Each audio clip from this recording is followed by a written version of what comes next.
Chapter 19. Treasure. Unbelievable riches. He could not believe the contents of the survival pack. The night before, he was so numb with exhaustion he couldn't do anything but sleep.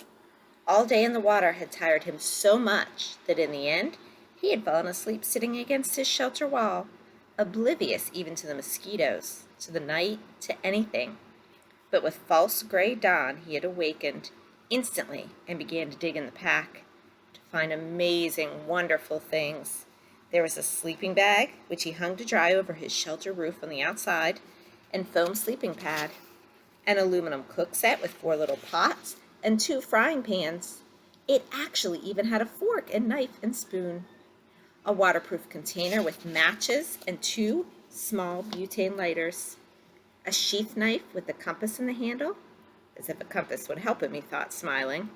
A first aid kit with bandages and tubes of antiseptic paste and small scissors. A cap that said Cessna across the front in large letters. Why a cap, he wondered. It was adjustable and he put it on immediately. A fishing kit with 4 coils of line, a dozen small lures, and hooks and sinkers. Incredible wealth. It was like all the holidays in the world, all the birthdays there were. He sat in the sun by the doorway where he had dropped the night before and pulled the presents, as he thought of them, out one at a time to examine them, turn them in the light, touch them and feel them with his hands and eyes. Something that at first puzzled him. He pulled out what seemed to be the broken-off, bulky stock of a rifle, and he was going to put it aside, thinking it might be for something else in the pack, when he shook it and it rattled. After working at it a moment, he found the butt of the stock came off, and inside there was a barrel and magazine and action assembly with a clip and a full box of 50 shells. It was a .22 survival rifle. He had seen one once in the sporting goods store where he went for bike parts, and the barrel screwed onto the stock. He had never owned a rifle, never fired one, but had seen them on television, of course, and after a few moments figured out how to put it together by screwing the action onto the stock, how to load it, and put the clip full of bullets into the action. It was a strange feeling holding the rifle. It somehow removed him from everything around him. Without the rifle, he had to fit in to be part of it all, to understand it and use it, the woods, all of it. With the rifle, suddenly, he didn't have to know, did not have to be afraid or understand.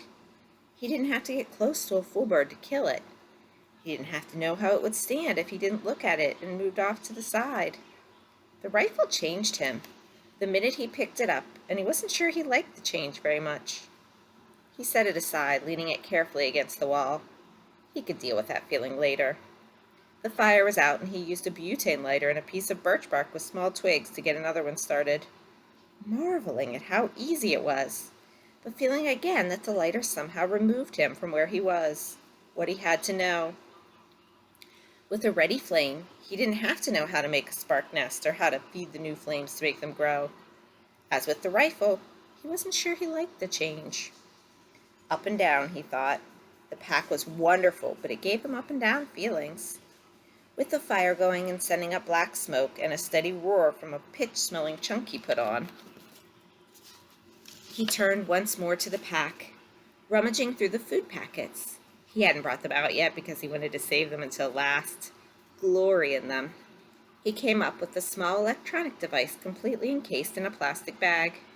First he thought it was a radio or cassette player, and he had a surge of hope because he missed music, missed sounds, missed hearing another voice. But when he opened the plastic and took the thing out and turned it over, he could see that it wasn't a receiver at all. There was a coil of wire held together on the side by tape, and it sprung into a 3-foot-long antenna when he took the tape off. No speaker, no lights, just a small switch at the top, and on the bottom he finally found, in small print, emergency transmitter. That was it. He turned the switch back and forth a few times, but nothing happened. He couldn't even hear static. So as with the rifle, he set it against the wall and went back to the bag. Probably ruining the crash, he thought. 2 bars of soap. He had bathed regularly at the lake, but not with soap, and he thought how wonderful it would be to wash his hair, thick with grime and smoke dirt, frizzed by wind and sun, matted with fish and full bird grease. His hair had grown and stuck and tangled and grown until it was a clumped mess on his head. He could use the scissors from the first aid kit to cut it off, then wash it with soap. And then, finally, the food. It was all freeze-dried and in such quantity that he thought, with this I could live forever. Package after package he took out. Beef dinner with potatoes, cheese and noodle dinners, chicken dinners, egg and potato breakfast, fruit mixes, drink mixes, dessert mixes, more dinners and breakfasts, and he could count easily. Dozens and dozens of them, all packed in waterproof bags, all in perfect shape. And when he had them all out and laid against the wall in stacks, he couldn't stand it, and he went through them again. If I'm careful, he thought, they'll last as long as I need them to last, if I'm careful. No, not yet. I won't be careful just yet. First, I'm going to have a feast. Right here and now, I'm going to cook up a feast and eat until I drop, and then I'll be careful. He went into the food packs once more and selected what he wanted for his feast. A 4-person beef and potato dinner with orange drink for an appetizer and something called a peach whip for dessert.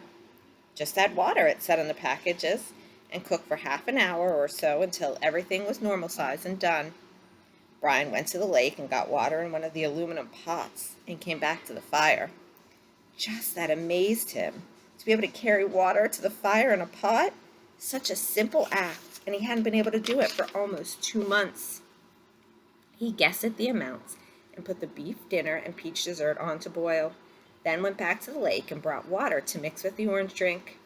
It was sweet and tangy, almost too sweet, but so good that he didn't drink it fast, held it in his mouth, and let the taste go over his tongue, tickling on the sides, sloshing it back and forth and then down, swallow, then another.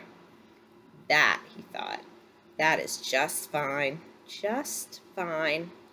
He got more lake water and mixed another one and drank it fast, then a third one, and he sat with that near the fire, but looking out across the lake, thinking how rich the smell was from the cooking beef dinner.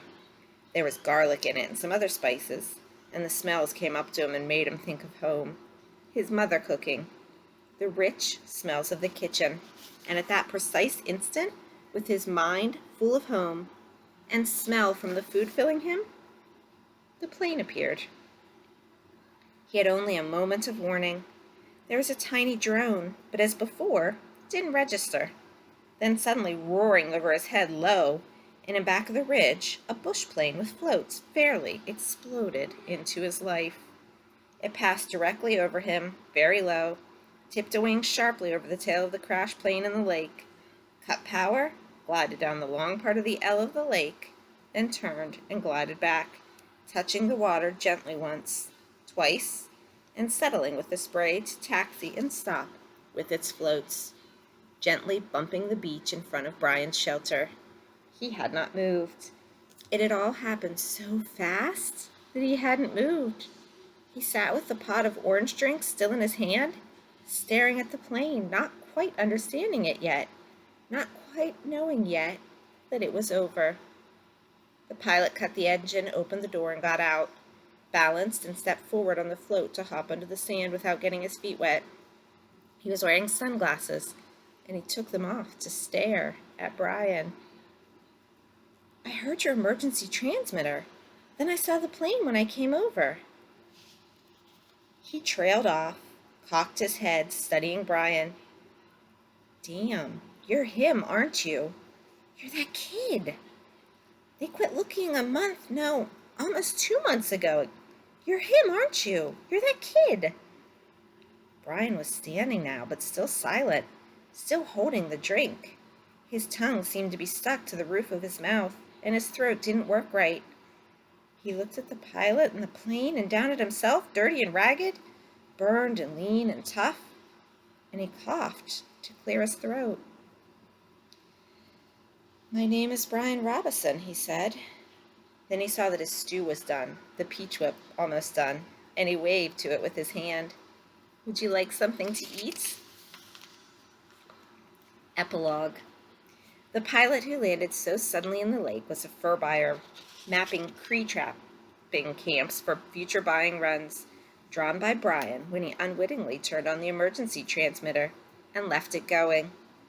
The Cree moved into the camps for fall and winter to trap, and the buyers flew from camp to camp on a regular route. When the pilot rescued Brian, he had been alone on the L-shaped lake for 54 days. During that time, he had lost 17% of his body weight. He later gained back 6%, but had virtually no body fat. His body had consumed all extra weight, and he would remain lean and wiry for several years. Many of the changes would prove to be permanent. Brian had gained immensely in his ability to observe what was happening and react to it. That would last him all his life. He had become more thoughtful as well, and from that time on, he would think slowly about something before speaking. Food, all food, even food he did not like, never lost its wonder for him. For years after his rescue, he would find himself stopping in grocery stores just to stare at the aisles of food, marveling at the quantity and the variety. There were many questions in his mind about what he had seen and known, and he worked at research when he got back, identifying the game and berries. Gut cherries were termed choke cherries and made good jelly. The nut bushes where the foolbirds hid were hazelnut bushes. The two kinds of rabbits were snowshoes and cottontails. The foolbirds were ruffled grouse, also called fool hens by trappers for their stupidity. The small food fish were bluegills, sunfish, and perch. The turtle eggs were laid by a snapping turtle, as he had thought. The wolves were timber wolves, which are not known to attack or bother people. The moose was a moose. There were also the dreams. He had many dreams about the lake after he was rescued. The Canadian government sent a team to recover the body of the pilot, and they took reporters, who naturally took pictures and film of the whole campsite, the shelter, all of it. For a brief time, the press made much of Brian, and he was interviewed for several networks, but the furor died within a few months. A writer showed up who wanted to do a book on the complete adventure, as he called it, but he turned out to be a dreamer, and it all came to nothing but talk.